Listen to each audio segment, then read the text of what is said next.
J'ai vu récemment la vidéo d'un investisseur là sur YouTube en prêt P2P et je me devais de faire une réponse parce que je m'insurge vraiment sur les informations et qui a partagé dans sa vidéo et le fait que la plateforme Launch est intéressante. Voilà, je voulais donc commençons. C'est une plateforme de prêt P2P donc en Hongrie qui a été fondée en 2024.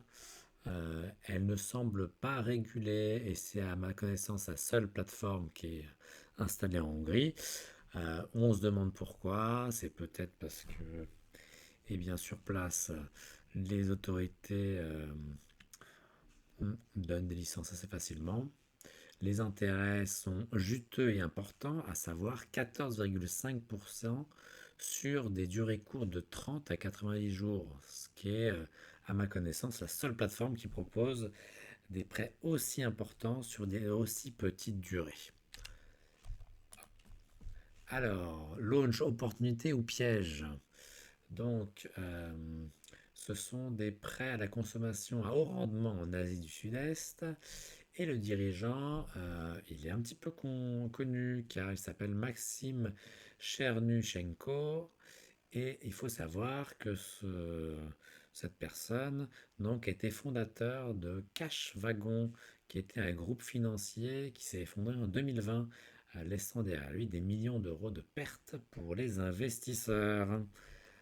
Alors, vous me direz, c'est pas très grave, mais je vais vous raconter un peu comment ça s'est passé. Et après, je vous laisserai juger de est-ce que c'est une bonne opportunité ou pas d'investir sur les launch. Alors, Cashwagon, donc, qui avait été créé en 2017 et qui a travaillé pendant 3 ans jusqu'en 2020. Il y avait une holding, donc un garant, qui s'appelait Cashwagon, qui était basé à Singapour. Et son rôle était donc de fournir une garantie de rachat buyback, donc pour tous les prélistés sur la plateforme, sur les plateformes comme Mythos ou bien sur eh bien, la plateforme elle-même de Cashwagon, qui avait une plateforme pour prendre des prêts directement chez eux. Et en dessous d'elle, il y avait donc des filiales qui étaient donc les loan originators qui proposaient directement les prêts pour trouver donc des prêts sur place dans les pays Vietnam, Philippines, Indonésie et après qui proposaient donc d'investir aux investisseurs sur Mintos et sur la plateforme Cashwagon. Voilà, quelque chose d'assez classique et qui peut sembler de prime abord assez sécurisé parce qu'on a une garantie de groupe. Donc qu'est-ce qui peut se passer? Je vais vous le dire. Eh bien, c'est très simple. La police vietnamienne a mis un stop à la société qui œuvrait au Vietnam parce qu'elle proposait des taux d'intérêt beaucoup trop importants.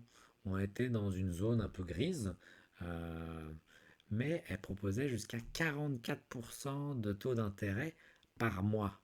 Hein, on ne s'entend pas par an, mais par mois.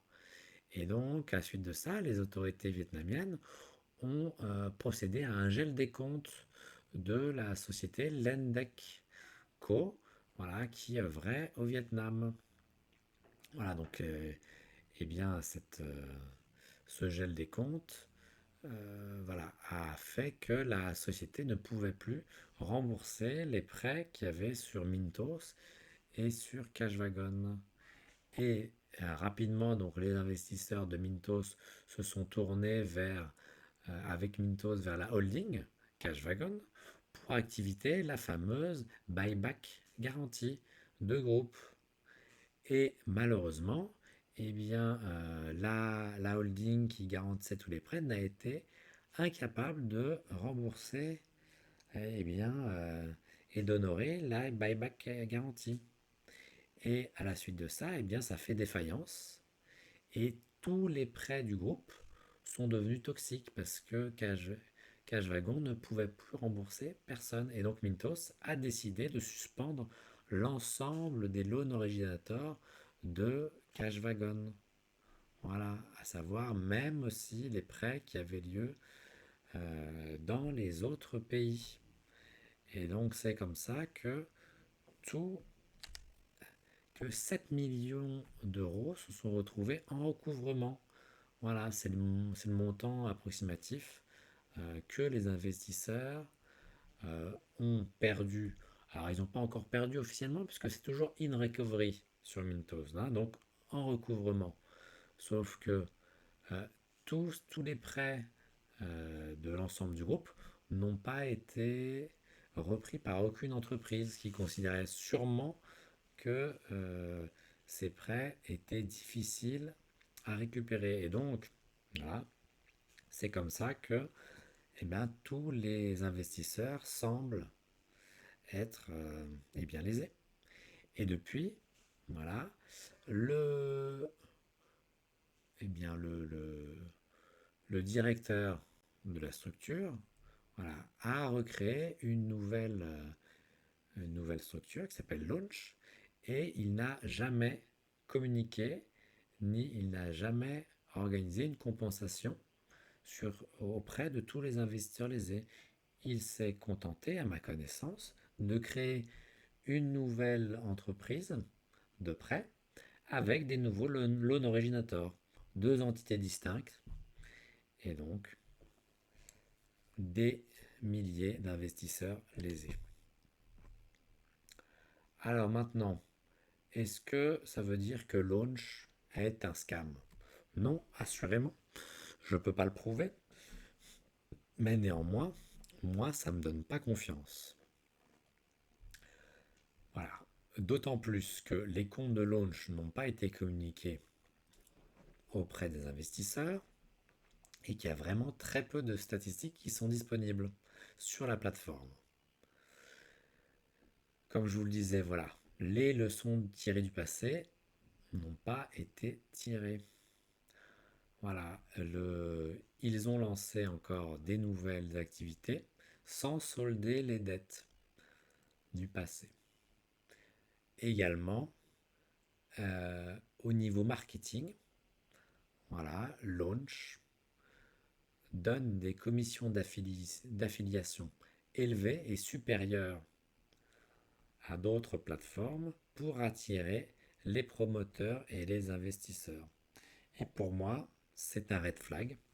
Et donc, j'ai choisi de ne pas investir chez eux. Donc, vous faites ce que vous voulez.